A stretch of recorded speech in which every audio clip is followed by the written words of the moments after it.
La nouveauté essentielle du Cirque de Lyon, c'est un accès encore plus privilégié vers l'enfance, avec des sorties pédagogiques organisées gratuitement pour les répétitions vers les enfants de Tarbes. Donc, il y a eu 300 enfants qui sont venus en bus ce matin, 300 enfants qui viendront cet après-midi, afin de voir pour la première fois la conception et la mise en place du spectacle avec les artistes, sans costume, sans lumière, mais vraiment un peu ce qui se passe avant le spectacle.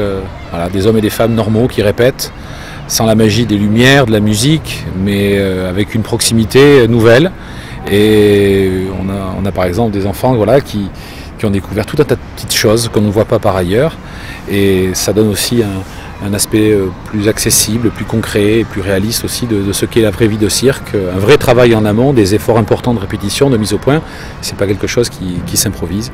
On a été ravis de pouvoir faire cela à Tarbes pour tous les enfants des écoles primaires et des écoles maternelles.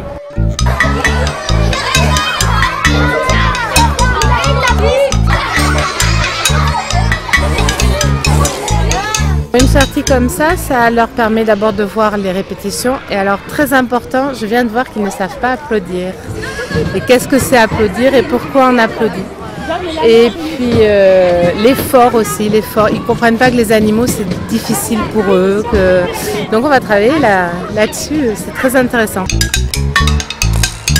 L'effort, le travail, la persistance, répéter jusqu'à ce qui est arrivé, que ce soit la chèvre qu'on a vue ou la jeune fille sur le vélo.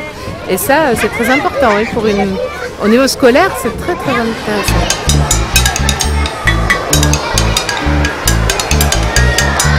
Moi, ce qui m'a préféré, c'était le vélo, quand elle a fait des figures avec le vélo. Parce que quand elle avait mis le vélo en avant et les roues en arrière, c'était rigolo. T'as eu peur qu'elle tombe? Oui. Dis-moi un peu ce qui t'a plu.